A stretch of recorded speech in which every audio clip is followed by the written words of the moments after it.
सभी मित्रों का हिंदी साहित्य समागम चैनल पर हार्दिक स्वागत और अभिनंदन है।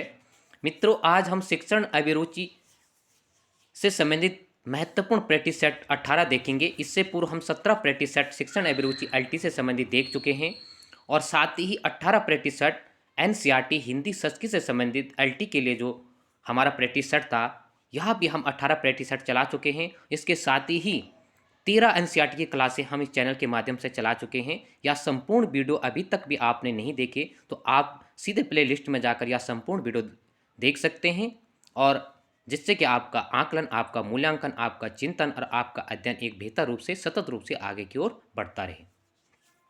तो आज हम शिक्षण अभिरुचि से संबंधित जो महत्वपूर्ण प्रैक्टिस सेट देखेंगे, यह एक टॉपिक पर आधारित होगा, यानी शिक्षण अधिगम की अवधारणा, अधिगम के नियम, सिद्धांत, अंतरण, अधिगम वक्र और परिभाषाओं से संबंधित यह संपूर्ण प्रैक्टिस सेट इसी पर आधारित होगा, शिक्षण अधिगम पर। संपूर्ण वीडियो देखना, इसमें 30 क्वेश्चन है और काफ़ी बेहतर मिश्रण किया गया है। सभी पहलुओं को लेकर यह प्रैक्टिस सेट बनाया गया है। तो देखते हैं पहला क्वेश्चन आज का।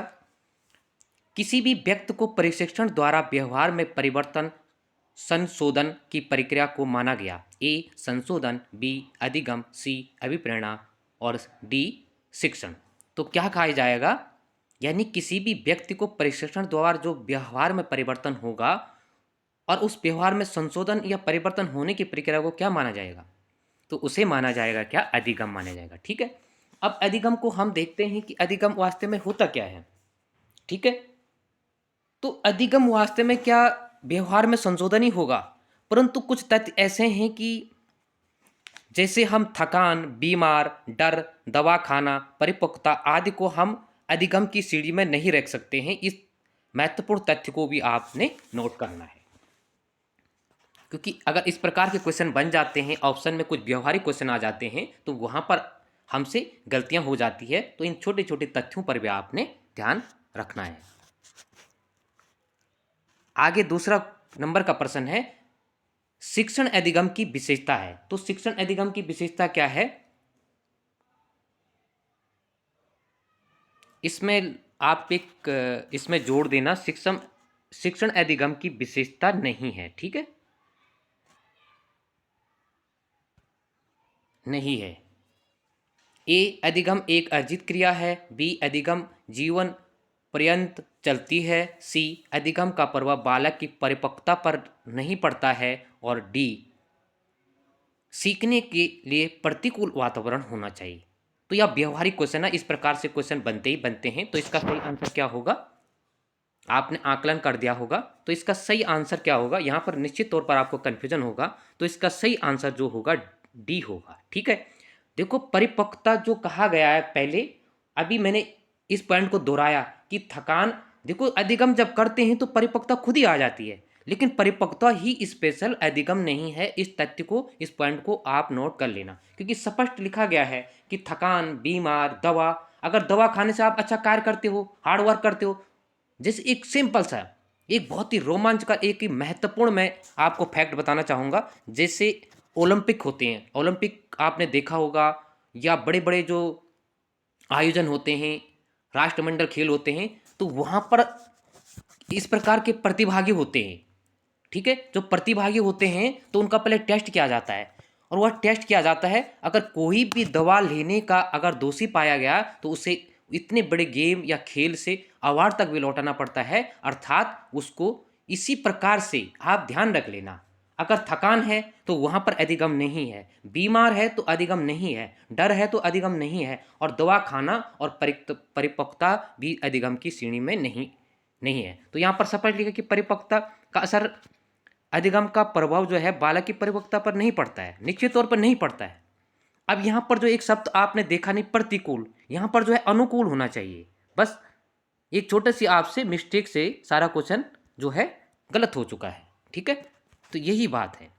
ठीक है, तो इस तथ्यों को, छोटे छोटे तथ्यों को आपने नोट करना है। बाकी मैं इतना, एक छोटे से क्वेश्चन पर मैंने बड़े स्तर पर इसका एग्जाम्पल दे दिया, जैसे मैंने खेलों से इसका संबंध कर दिया। ठीक है, तो आप इस पॉइंट को भी ध्यान रखेंगे। ठीक है, दूसरा पॉइंट, जिस प्रकार अधिगम का परिपक्वता से है, फिर मैं कह रहा हूं, जिस प्रकार अधिगम का परिपक्वता से है, वृद्धि का विकास से है, वंशागत या वंशानुक्रम का संबंध वातावरण से है। इन 3 फैक्ट को आप नोट कर लेना।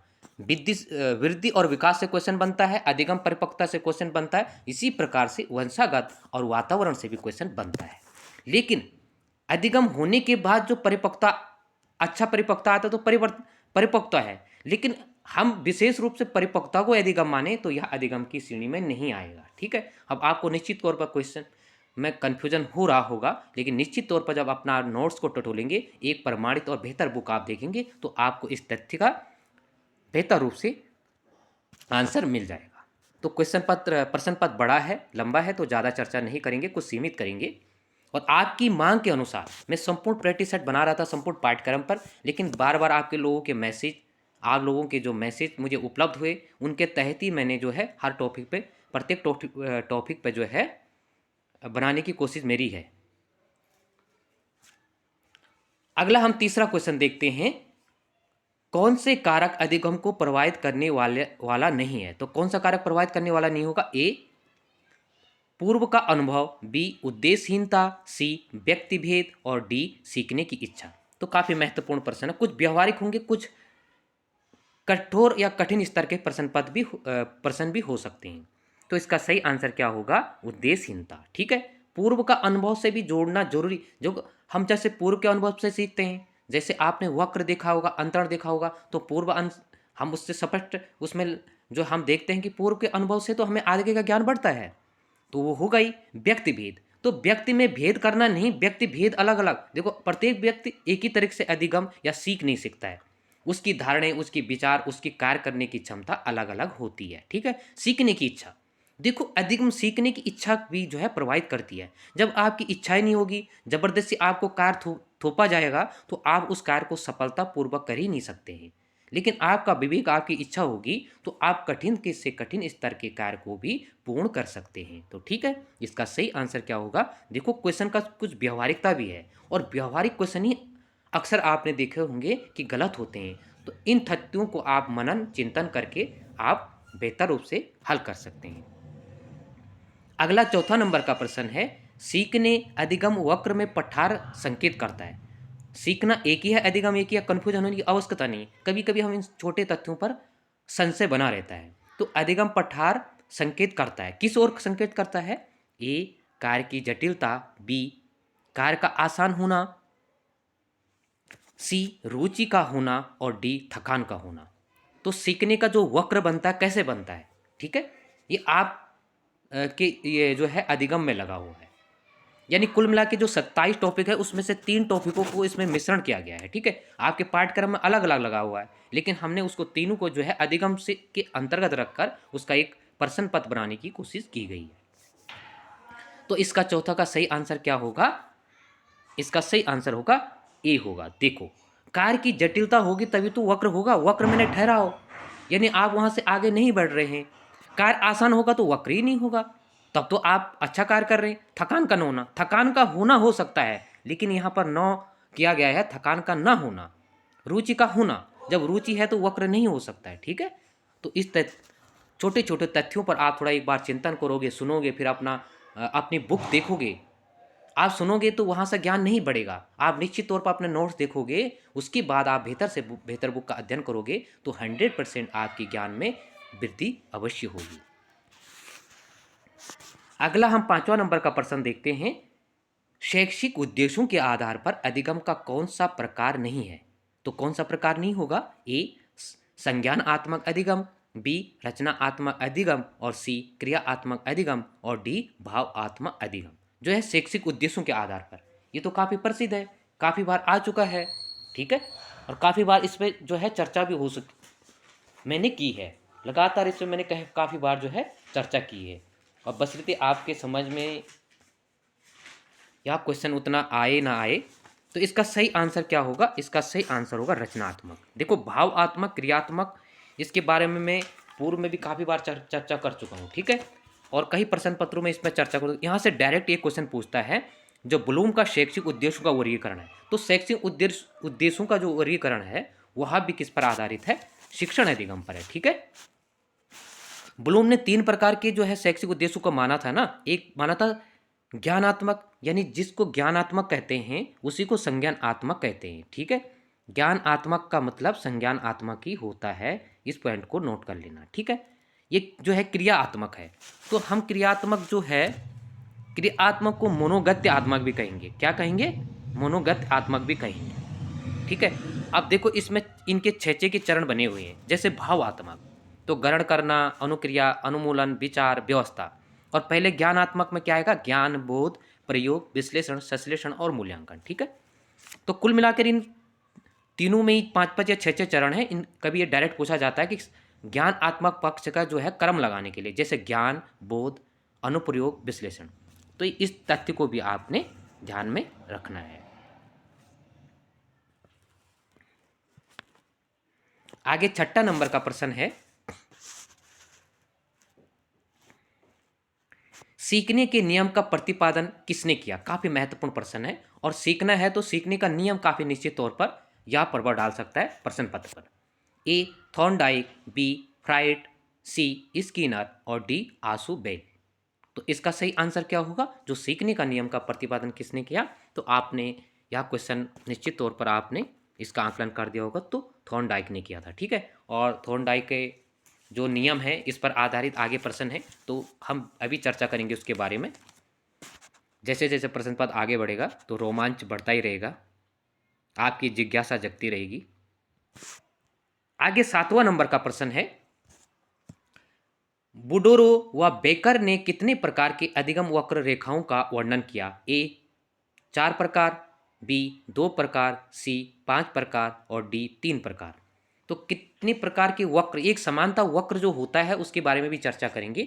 लेकिन जो एक वक्र है यहाँ पर बुडोरो और बेकर की बात कर रहा है, तो बुडोरो देखो राइटर, एक समान तो जर्नली क्वेश्चन बनता है कि इसने कितने प्रकार बताए, कितने सिद्धांत बताए, किस राइटर ने, या समान तो वह सभी को सर्वमान्य होता है। लेकिन उससे अलग होकर, जैसे मैंने पूर्व में कहा, एक प्राथमिकता अलग होती है, जो जर्नली क्वेश्चन बनता है अलग बनता है समान क्वेश्चन, और कुछ जो है पर्दे के पीछे वाले क्वेश्चन बनते हैं जिनको हम गौण कहते हैं, जो दिखाई कम देते हैं लेकिन क्वेश्चन में टपक जाते हैं, हमारा ध्यान वहाँ आकर्षित कम होता है, और यह चलन बन रहा है।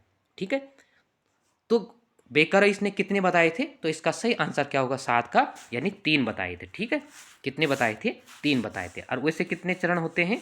वक्र जो है अधिगम वक्र कितने होते हैं? 4 होते हैं। इस पॉइंट को आपको नोट रखना है। आगे 8वां नंबर का प्रश्न है, जब किसी परिस्थिति में अर्जित ज्ञान दूसरे कार्य को सीखने की प्रक्रिया में ना तो सहायता प्रदान करे और ना ही अवरोध उत्पन्न करे, तो इस परिस्थिति में स्थानांतरण या अंतरण होगा। तो कौन सा अंतरण होगा? ए धनात्मक, बी ऋणात्मक, सी शून्यात्मक और डी समांतर आत्मक या समांतर। तो 8वां नंबर का प्रश्न का सही आंसर क्या होगा? तो इसका सही आंसर क्या होगा? आपने मूल्यांकन कर दिया, आकलन कर दिया होगा, तो 8वां का होगा शून्यात्मक। देखो ना तो बढ़ रहा है ना घट रहा है, तो इसके मतलब शून्यात्मक हो गया। जैसे कि धनात्मक, तो धनात्मक का मतलब है कि धनात्मक का मतलब है कि अगर पूर्व का कार्य आपने पूर्व में कार्य किया और वह कार्य आगे आपको जो है उस कार्य में सहायता मिल रही है या उस कार्य में आपको लाभ मिल रहा है, तो वह धनात्मक हो गया। और ऋणात्मक, आपने पूर्व में सीखा हुआ कार्य है लेकिन उसका कोई फायदा ही आपको नहीं मिल रहा है, आपका जो प्रशिक्षण है वो घट रहा है, तो निश्चित तौर पर वहाँ ऋणात्मक होगा। तो यह जो है 3 प्रकार का है और इसमें समांतर का कोई नाम नहीं है, तो इसलिए 3 प्रकार आप देखेंगे, धनात्मक, ऋणात्मक और जो अंतरण है शून्यात्मक। ठीक है, एक विशिष्ट प्रकार है अंतरण का, और एक जो है अंतरण का सामान्य तौर से एक में 3 प्रकार हैं और एक में बस। आप इसके बारे में भी चर्चा करूंगा जैसे जैसे क्वेश्चन आगे बढ़ेगा। 9वां नंबर का प्रश्न है, व्यवहार के कारण व्यवहार में परिवर्तन अधिगम है। व्यवहार हमने किया और उसी के कारण हमारा जो व्यवहार में परिवर्तन हुआ। मत कहने का तात्पर्य यह है कि यह आप और मेरी वार्तालाप हो रही है, बातचीत हो रही है, वही तो व्यवहार है। और उसी वार्तालाप, उसी जो है बातचीत के दौरान मेरे में जो परिवर्तन आया, तो वो उसे ही हम अधिगम कहेंगे। तो यह किस मनोविचारक का यह कथन था? एक Woodworth, B Guilford, C Crow and Crow और डी क्रॉनबेक। तो इसका सही आंसर क्या होगा? तो इसका सही आंसर होगा नौवा का यानी बी होगा। ठीक है। अब देखो गिलफोर्ड का एक जो है बुद्धि में भी इनका काफ़ी बड़ी भूमिका है। इनका आता है एक, वैसे ये अधिगम शिक्षण से संबंधित है, लेकिन हमें हर पहलू पर नज़र दौड़ानी बहुत जरूरी है। इनका बुद्धि का एक सिद्धांत है, बुद्धि का बुद्धि का त्रिआयामी सिद्धांत है इनका। ठीक है, त्रिआयामी सिद्धांत है, त्रिआयामी सिद्धांत है इनका एक। ठीक है, तो यह पूछा जाता है और इसमें तीन जो है तथ्यों पर, तीन फैक्ट पर उन्होंने चर्चा की थी। तो इस प्रकार से आपने मिलाकर देखना है क्वेश्चन को कि कहाँ से किस प्रकार बन रहे हैं। 10वां नंबर का प्रश्न है दर्पण चित्र मिरर ड्राइंग। दर्पण चित्र मिरर ड्राइंग परीक्षण किसको मापने हेतु प्रयोग किया जाता है? तो किसको मापने हेतु किया जाता है? ए अभिप्रेरणा, बी बुद्धि, सी विकास, डी अधिगम। तो इसका सही आंसर क्या होगा? बहुत ही महत्वपूर्ण प्रश्न है। यह उत्तर प्रदेश टैट में, उत्तराखंड टैट में आपने कहीं देखा होगा इस प्रकार के क्वेश्चन को। तो इसका सही आंसर क्या होगा? तो आपने निश्चित तौर पर इसका आकलन कर दिया होगा अपने तर्कसिद्ध के आधार पर। इसका सही आंसर होगा यानी डी, क्योंकि यहाँ पर अधिगम की बात हो रही है, तो ना तो विकास से होगा, ना बुद्धि से होगा, ना अभिप्रेरणा से होगा। इसका सही आंसर क्या होगा? अधिगम से होगा, क्योंकि आज का जो महत्वपूर्ण टॉपिक है अधिगम पर ही आधारित है। अब थोड़ा इसके कुछ पहलुओं को हम जान लेते हैं। देखो, जहां पर परीक्षण पूछा जाता है, सबसे ज्यादा परीक्षण पूछा जाता है तो बुद्धि का पूछा जाता है। जैसे एक कारक, दो कारक, बहुकारक, त्रिकारक, त्रितंत्र, त्रियामी। ठीक है, तो यह सारे कहाँ से पूछे जाते हैं? बुद्धि से पूछा जाए। दूसरा व्यक्तित्व के मापन की विधियां। ठीक है, और तीसरा अभिप्रेरणा, और चौथा अधिगम। तो बुद्धि और व्यक्तित्व से तो सबसे ज्यादा क्वेश्चन पूछे ही जाते हैं, अधिगम से भी कुछ क्वेश्चन और अभिप्रेरणा से भी इस प्रकार के क्वेश्चन परीक्षण से संबंधित पूछे जाते हैं। ठीक है, आगे 11 नंबर का प्रश्न हम देखते हैं। एक बालक जो साइकिल चलाना जानता है, एक बालक जो साइकिल चलाना जानता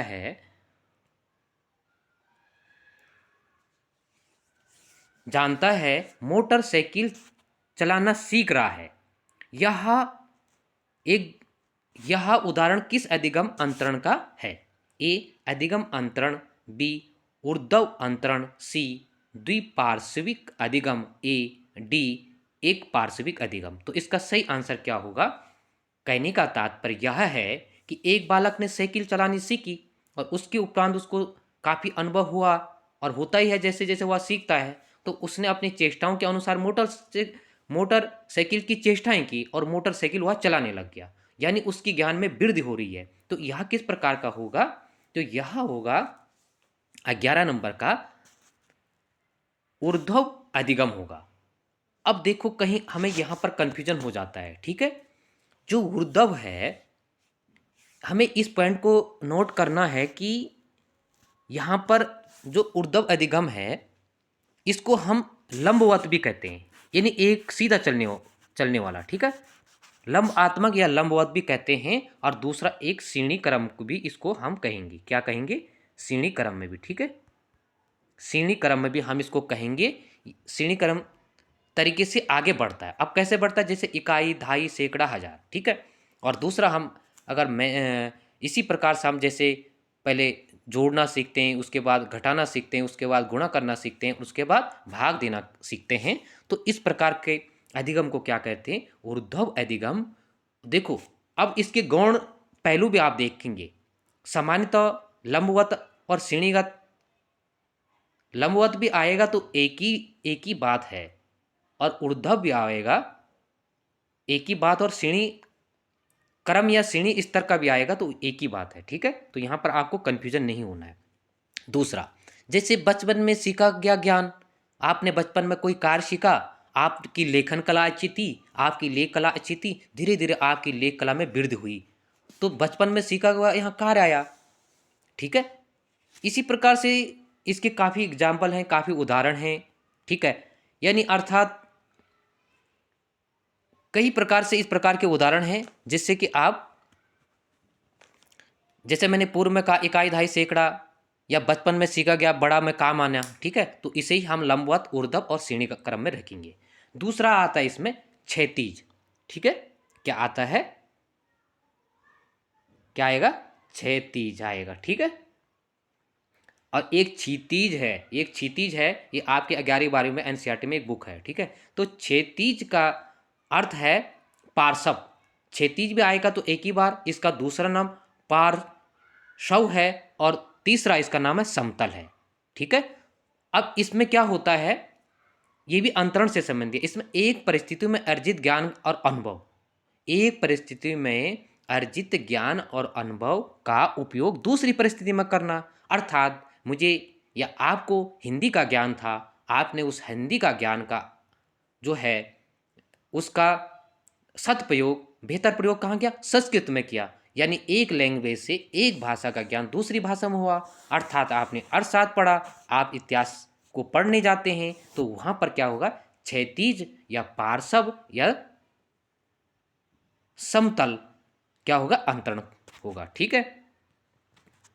इसी प्रकार से इससे संबंधी है, जैसे एक पार्श्व भी है, जैसे हम एक कार्य को करते हैं तो एक हाथ से करते हैं, अगर एक हाथ में आपकी दिक्कत है तो आप दूसरे हाथ से कार्य करते हैं, होता उसको एक पार्श्व भी कहते हैं। एक हाथ से करने के बाद आप दूसरे का हाथ से कर सकते हैं। अगर एक हाथ में आप किसी भी परिस्थिति आपको चोट या कुछ भी है, द्विपार्श्विक का मतलब होता है कि जैसे मैं पेन से या कलम से लिखता हूँ तो दूसरी ओर मेरा हाथ उठ जाता है। यानी मैं कोई वजन एक हाथ से बाल्टी उठाता हूँ पानी की, तो मेरा जो एक्शन है, ठीक है, वह दूसरा हाथ का एक्शन भी उसी क्रम में थोड़ा सा आगे को या पीछे को या नीचे को हो जाता है। तो इसको क्या कहेंगे, द्विपार्श्विक अधिगम कहेंगे। तो इस पार्श्विक अंतरण से, वक्र से तो क्वेश्चन बनता ही बनता है, थोड़ा ध्यान देने की जरूरत है आपको, तो लंबा नहीं खींचेंगे। लेकिन हाँ, अगर कठिन स्तर का आपको पेपर लगता है तो यहाँ पर आकलन, मूल्यांकन करना बहुत आवश्यक है। 12वां नंबर का प्रश्न है, उद्दीपक अनुक्रिया सिद्धांत किस मनोवैज्ञानिक ने दिया। ए पावलोव, बी थॉर्नडाइक, सी स्किनर, डी कोहलर। एक कोहल वर्ग है वो अलग है, ठीक है। तो इसका सही आंसर क्या होगा, उद्दीपन अनुक्रिया का सिद्धांत किसने दिया, 12वां नंबर का है तो यह है, या किसने दिया, तो इसका आंकलन आपने कर दिया होगा कि उद्दीपन अनुक्रिया का सिद्धांत किसने दिया था, तो यह दिया था थॉर्नडाइक ने, ठीक है। और थॉर्नडाइक का देखो इससे संबंधित एक क्वेश्चन बना था, ठीक है, शायद में इससे एक क्वेश्चन बना था 2021 एलटी में, सेकंड पाली में, यानी मैथ विज्ञान वाले जो अभ्यर्थी रहे होंगे और फर्स्ट शिफ्ट में हिंदी वाले थे, तो यहाँ से बना था, एक संबंधवाद बना था, ठीक है, संबंधवाद बना था, ठीक है। यहाँ से एक डायरेक्ट क्वेश्चन। अब देखो जो वास्तविक है इस सिद्धांत का जो पहलू है, वो सबसे बड़ा जो हमें सामान्य तो जर्नली जो क्वेश्चन देखने को मिलता है वह मिलता है प्रयत्न और भूल का सिद्धांत। जैसे आपने देखा होगा तो थॉर्नडाइक का क्या है, प्रयत्न और भूल का सिद्धांत है, ठीक है। जैसे कई बार आपने इस क्वेश्चन को देखा होगा, प्रयत्न और भूल का सिद्धांत थॉर्नडाइक का, ठीक है। अब यहाँ पर क्वेश्चन आ गया था, पिछली बार आ गया था एलटी में, ये वाला क्वेश्चन आया था संबंधवाद, ठीक है। तो जो प्रयत्न और भूल का सिद्धांत है उसी को संबंधवाद भी कहा जाता है, ठीक है। आप इस पॉइंट को नोट रखेंगे। और इसका ही तीसरा नाम उद्दीपन अनुक्रिया है, जिसको मैंने यहाँ पर दर्शाया गया है, तो आप कंफ्यूजन नहीं होंगे, ठीक है। इन पॉइंटों को आप नोट करते रहेंगे।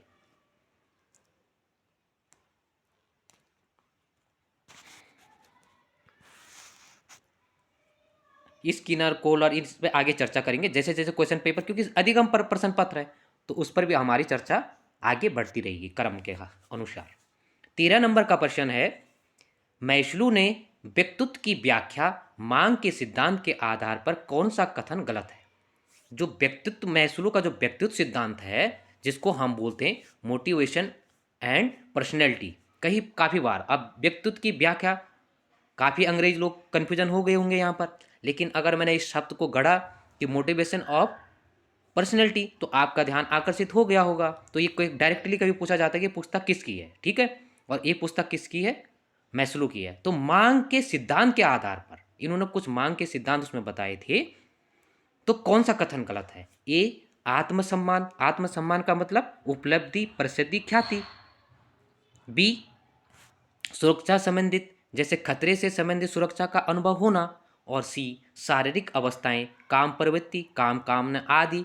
और डी प्यार और अपनापन, समूह में रहना तथा प्रेम। तो इसका क्या होगा, कौन सा कथन इसमें से गलत है? आपको कह दूं कि इन्होंने मांग के जो है 5 नियम बताए थे, अधिगम से संबंधित भी है और दूसरा क्वेश्चन यह व्यक्तित्व से भी संबंधित आता है, क्योंकि व्यक्तित्व, बालक और सीखना एक दूसरे से जुड़ा हुआ है, तो इसलिए यह अधिगम में भी लगा हुआ है। इस पॉइंट को आप ध्यान रखेंगे। तो मांग के इन्होंने 5, इसी जो व्यक्तित्व के पर्सनैलिटी वाला सिद्धांत है, इस पर ही इन्होंने मांग के 5 नियम बताए थे। तो इसमें से कौन सा सुमेलित नहीं है या कौन सा कथन गलत है, तो आपने आकलन कर दिया होगा। इसका सही आंसर, कंफ्यूजन जरूर बना होगा, लेकिन इसका सही आंसर है शारीरिक अवस्थाएं। अब शारीरिक अवस्थाएं हैं तो क्या है, क्यों गलत है? लेकिन यह जो है, जो 13 नंबर का प्रश्न है, यह आत्म अभिव्यक्ति से संबंधित, ठीक है। इसका जो है 5वां पॉइंट है आत्म अभिव्यक्ति है, ठीक है। तो इसमें जो काम प्रवृत्ति वाला गलत होगा। अब काम प्रवृत्ति वाला क्यों गलत होगा, अब आपने कहाँ पर देखे, इसके बारे में हमने अभिप्रेरण से संबंधित चर्चा की थी ना, काफ़ी प्रश्न पत्र में हमने चर्चा की थी इससे संबंधित, ठीक है। तो यह जो काम प्रवृत्ति, काम पुत्र वाला इसमें है, ठीक है, तो यह इससे संबंधित नहीं है। यह मैकडूगल के जो 14 संवेग थी ना, मैकडूगल के जो मैकडूगल के 14 संवेगों का उन्होंने दिया था,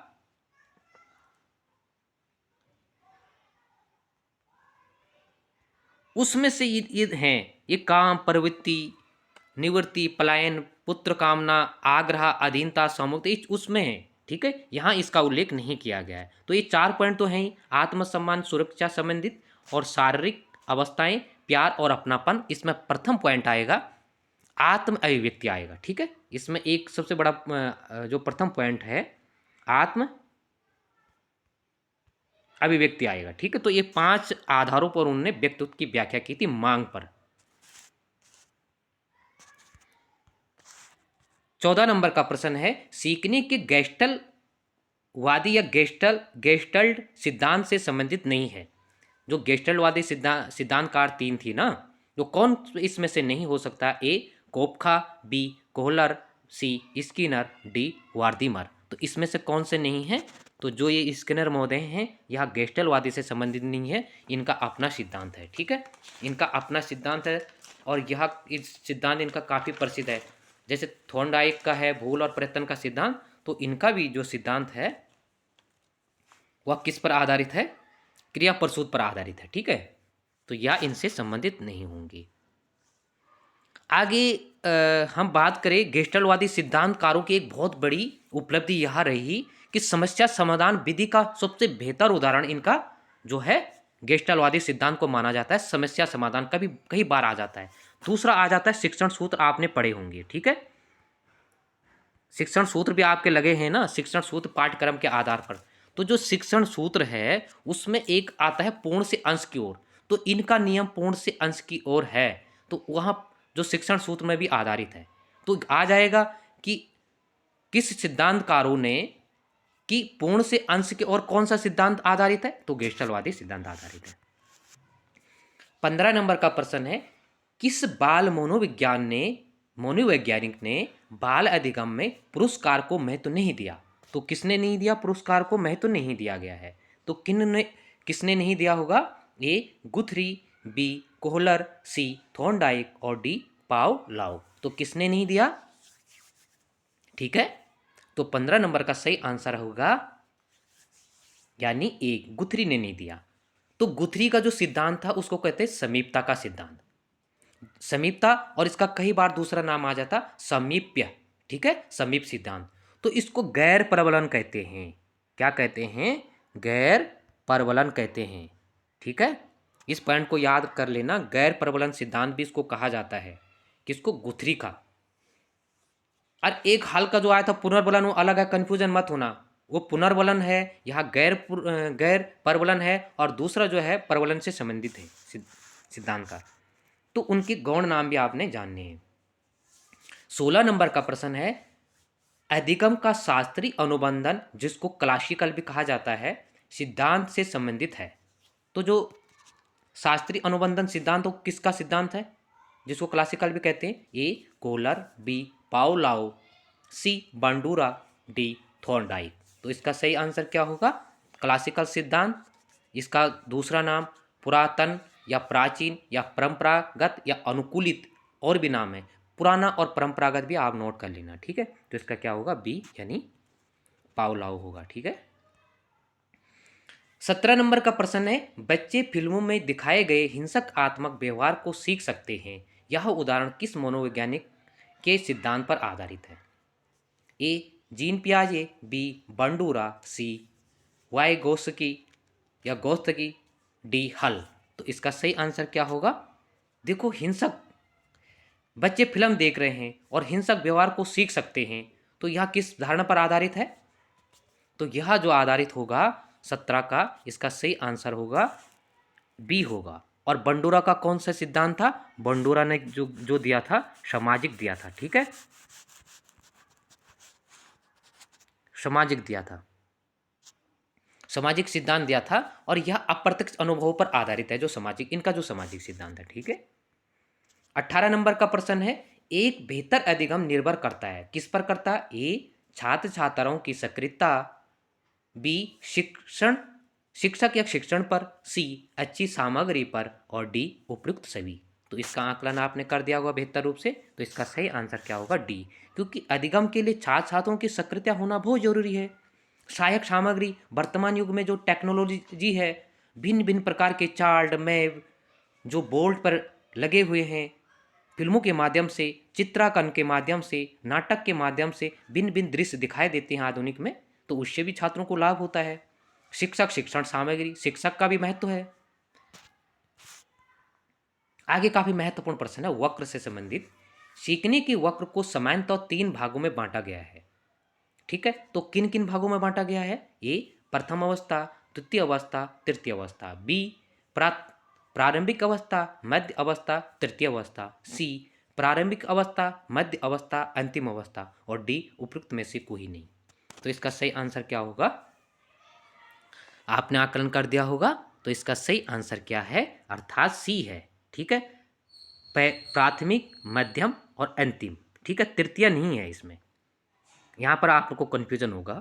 तो कई बार यहाँ से 21 अल्टीमेट क्वेश्चन पूछा गया था, जो ऐसा क्वेश्चन आया था कि सबसे तेज गति जब होती है तो कौन सा होती है? तो प्रथम अवस्था में तेज गति होती है। 21 में क्वेश्चन पूछा गया था शिफ्ट 1 पे।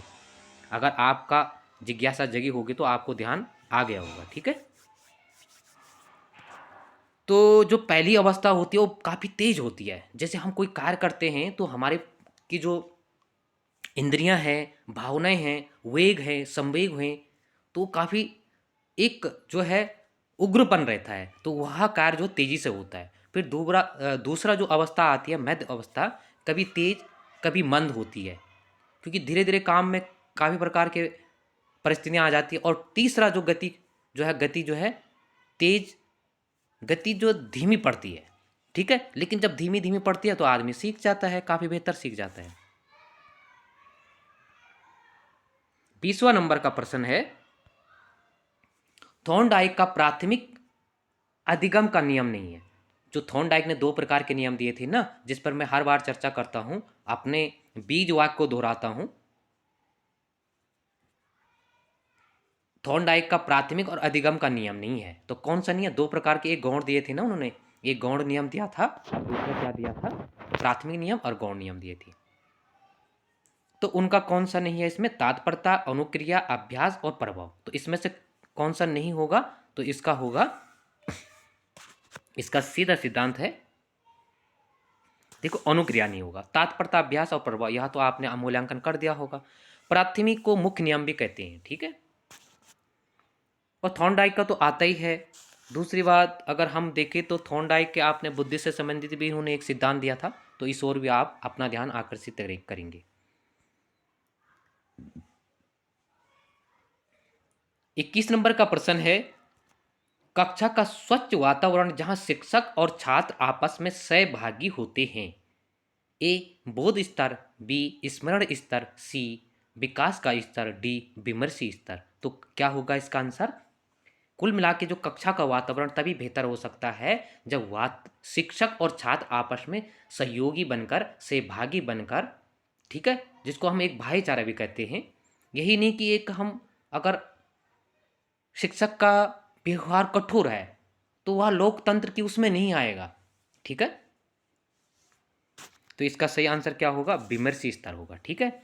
और विमर्शी स्तर देखो, वार्तालाप सहयोगी, वर्तमान में तुमने देखा, एनसीएफ में तुमने देखा होगा, और वर्तमान जो शिक्षा नीति है, राष्ट्रीय शिक्षा नीति, एनईपी, नेशनल एजुकेशन पॉलिसी, उसका आधार बिंदु भी तुमने उसकी झलक यहाँ भी दिखाई देती है।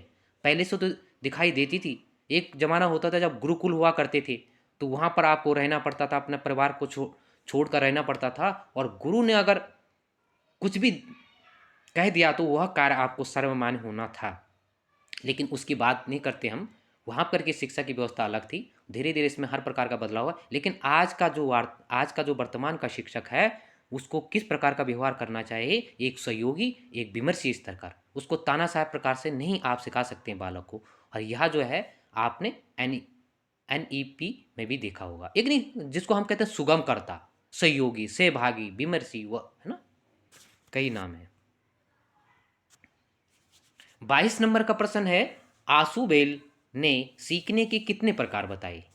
ए 5 प्रकार, बी 6 प्रकार, सी 4 प्रकार और डी 2 प्रकार। तो आशुबेल ने कितने प्रकार बताए?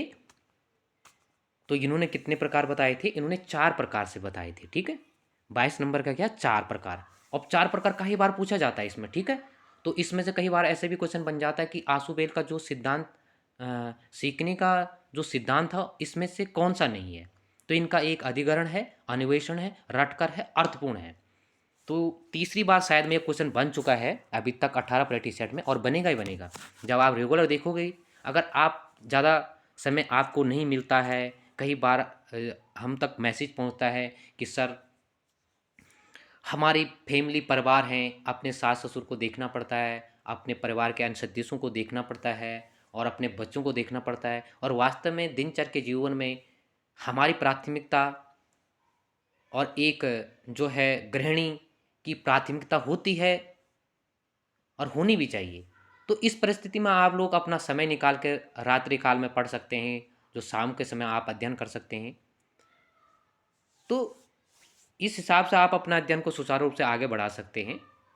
तो कहने का मेरा तात्पर्य है, इसमें रट कर अगर आ गया तो आप ध्यान रखना कि रट कर भी इनका इनके सीखने के नियम पर भी है, ठीक है।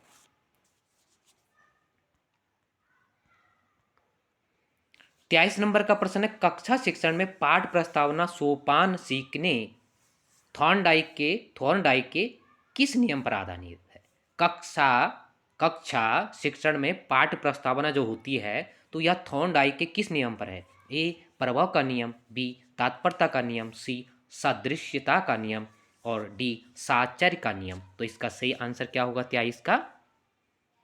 तो इसका सही आंसर होगा 23 नंबर का बी, यानी तात्पर्यता का नियम। अब देखो, मन में किसी भी कार्य को करने हेतु उत्कृष्ट अभिलाषा होती है। उत्कृष्ट यानी तीव्र अभिलाषा होती है। आप जैसे आपका मन कहते हैं ना कि आपका मन तो पंछी की तरह उड़ रहा है, मतलब मन में तो कई बातें आती हैं, ठीक है। एक एग्जाम्पल में जैसे देखते होंगे आपके स्थायी भाव, अनुभव जिस प्रकार से जगते हैं, संचारी भाव। स्थायी भाव तो बहुत कम रूप में मन में रहते हैं, लेकिन जो संचारी भाव तो संचार करते ही रहते हैं, मन में भिन्न भिन्न प्रकार की भावना आती हैं। एक एग्जाम्पल के तौर से मैं आपको समझाने की कोशिश कर रहा हूँ। तो उत्कृष्ट जो अभिलाषा होती है मन में, आसानी तब आपके कोई भी कार्य करने की आपको लालसा होगी, उत्कृष्ट अभिलाषा होगी, तो वह कार्य जो है आसानी से आप सीख सकते हैं उसको। इसी को तात्पर्य कहते हैं। तो तात्पर्य होना बहुत आवश्यक है। यह भी थॉर्नडाइक के नियम पर आधारित है, कंफ्यूजन होने की आवश्यकता नहीं है। 24 नंबर का प्रश्न है, निम्न में से कौन सा सही सुमेलित नहीं है? ए संज्ञानात्मक विकास का सिद्धांत जीन पियाजे, बी सामाजिक अधिगम का सिद्धांत गुथरी, सी क्रिया प्रसूत का सिद्धांत स्किनर और डी मानवतावादी अधिगम का सिद्धांत मैस्लो, ठीक है। तो कौन सा इसमें से नहीं होगा? 24 नंबर का काफी महत्वपूर्ण है। तो कौन सा कथन इसमें गलत है? तो इसका सही आंसर क्या होगा, यानी बी होगा। ठीक है, अब बी क्यों होगा, क्या सामाजिक सिद्धांत जो है गुथरी ने नहीं दिया, बल्कि किसने दिया था, बंडूरा ने दिया था। किसने दिया था, बंडूरा ने दिया था। ठीक है, अभी गुथरी का सिद्धांत तो मैंने अभी पूर्व में इस पर चर्चा की थी, समीपता का सिद्धांत, ठीक है, गैर परवलन सिद्धांत पर आधारित था। ये सारे सीखने के नियम हैं। बस मैंने दो आपके सिलेबस में 27 पॉइंट लगे हैं, उन 27 पॉइंट को 3 या 4 पॉइंट को मिलाकर यह बना रखा है, जो भी अधिगम से संबंधित है। 25 नंबर का प्रश्न है, किस मनोवैज्ञानिक ने शिक्षण अधिगम सिद्धांत का प्रतिपादन नहीं किया। जो शिक्षण अधिगम की बात कर रहा है, ये सारे मनोवैज्ञानिक बाल मनोविज्ञान से संबंधित है, लेकिन शिक्षण अधिगम से संबंधित, ए स्किनर, बी बंडूरा, सी बीने, डी थॉर्नडाइक। तो इसका आंसर आपने बेहतर रूप से कर दिया होगा। इसका सही क्या है, बीने है। अब बीने किससे संबंधित है, बुद्धि से संबंधित है। ठीक है, बुद्धि से संबंधित है, इनका एक कारक सिद्धांत है। ठीक है, बुद्धि में बहुत बड़ा योगदान इनका है। तो यह सामान्यतः एक साधारण तौर का प्रश्न रहा होगा। आगे काफी महत्वपूर्ण प्रश्न है 26 नंबर का, अधिगम स्थानांतरण अर्थात अंतरण, अंतरण भी आ जाएगा, कंफ्यूजन मत होना। ठीक है, अधिगम स्थानांतरण का आदर्शों एवं मूल्यों का सिद्धांत किसने दिया। कौन सा सिद्धांत दिया, आदर्शों और मूल्यों का सिद्धांत। यहां पर नया क्वेश्चन आपको मिला होगा, और नया क्वेश्चन जब मिलता है तो जिज्ञासा बढ़ती है। देखो, आज जब स्वयं क्वेश्चन प्रश्न पत्र बनाया जाता है तो वह आपके जो पास बुकें होगी उससे थोड़ा हटकर होगा। ठीक है, और आप उसको हटकर अगर वो क्वेश्चन बन रहे हैं तो निश्चित तौर पर आपको उसका स्तर कठोर लगेगा, क्योंकि आखिर आपको उसका रिवीजन हुआ ही नहीं। आपने पढ़ा तो है, और साधारण तौर पर हम जिन क्वेश्चनों को देखते हैं उन्हें लगाने में हमें दिक्कत नहीं होती है, लेकिन जो नए क्वेश्चन बनते हैं उसमें थोड़ी बहुत दिक्कत होती है। लेकिन निश्चित तौर पर नए क्वेश्चन बनेंगे तो यह तो आपके लिए फायदा ही होगा एग्जाम के लिए। तो आदर्शों और मूल्यों का सिद्धांत किसने दिया था, WC बागले, सी CH जड़, और WC बागले, CH जड़, और WC बागले और CH जड़, और थॉर्नडाइक और डी विलियम्स जेम्स। तो यह सिद्धांत किसने दिया था, तो कंफ्यूजन नहीं होंगे, या बागले ने दिया था। ठीक है, काफी नया प्रश्न है, आप इसको भूलेंगे नहीं। 27 नंबर का प्रश्न है, काफी महत्वपूर्ण है, निम्न में से कौन सा अधिगम का वक्र नहीं है। तो कौन सा अधिगम का वक्र नहीं होगा, ए सरल रेखी वक्र, बी नतोदर वक्र, सी उन्नतोदर वक्र, और डी समांतर वक्र, समांतर रेखा वक्र। तो इसमें से कौन सा होगा। 4 प्रकार के वक्र की चर्चा हुई थी ना, जिसमें अभी हमने इससे पूर्व एक क्वेश्चन हमारा सेकंड फर्स्ट नंबर का क्वेश्चन बना था कि जो है बुडरो और बेकर ने कितने प्रकार के माने, तो 3 माने थे, और समान तौर से हमारे पास क्या है, 4 वक्र हैं जनरली, जिनको हमें पढ़ना है बेहतर रूप से। तो इसमें से कौन सा आंसर सही होगा, 27 का सही आंसर होगा, इसका होगा डी होगा। ठीक है, अब देखो समांतर नहीं है, समांतर नहीं तो क्या होगा, इसमें एक है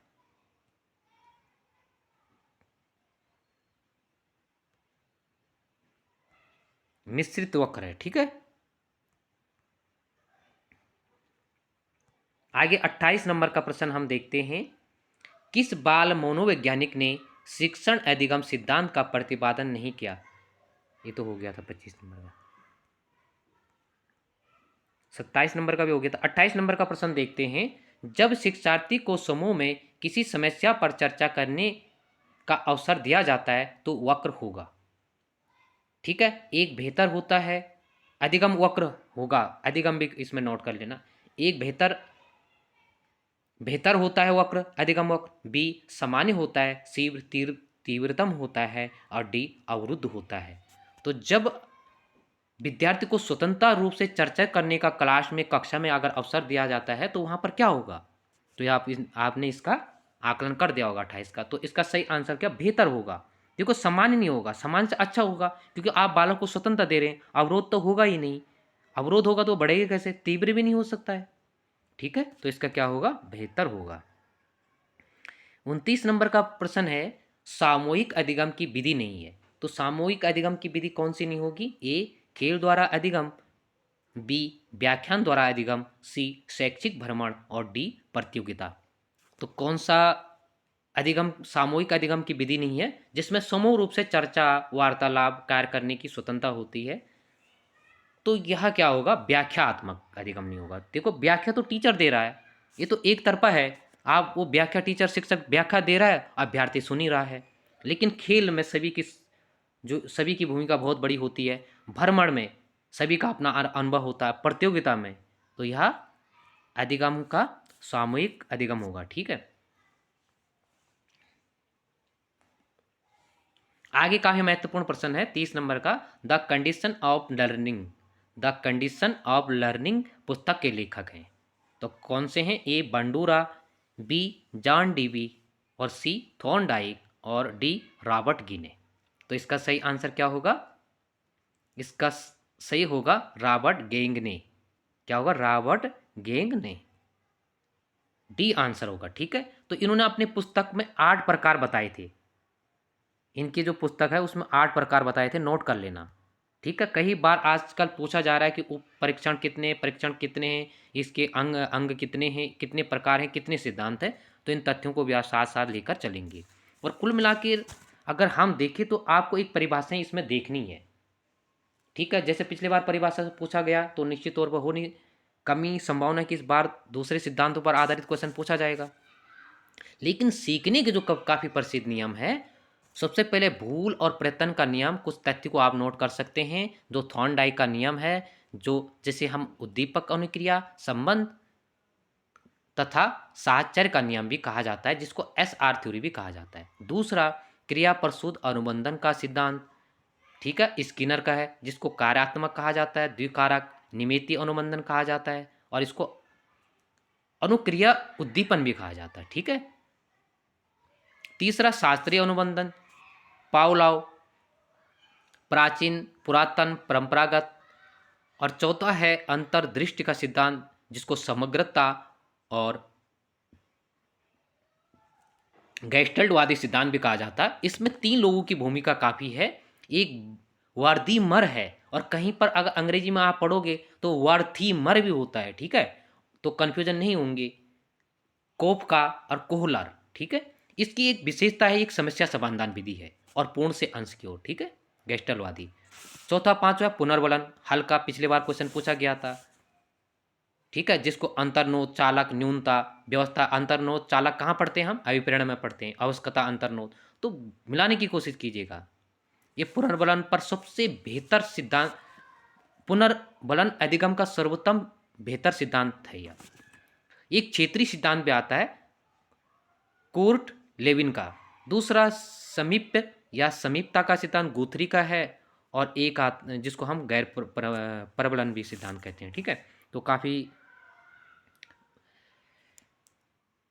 महत्वपूर्ण प्रश्न इसमें 30 बने हैं और सारे फैक्टों पर हमने चर्चा की है। और आप निश्चित तौर पर देखो, YouTube से पढ़ने से कुछ नहीं होगा। मैं तो यह नहीं कहूँगा कि यह मेरा व्यक्तिगत स्वार्थ होगा कि आप दिन रात इसी को देखो, लेकिन अच्छे क्वेश्चन हैं तो आपको देखना चाहिए, मुझे ऐसा लगता है। और निश्चित तौर पर आप इसके साथ अपना मूल्यांकन तभी आपका बेहतर होगा जब आप 2-2 4-4 घंटे अपने पुस्तकों को अध्ययनरत रहोगे।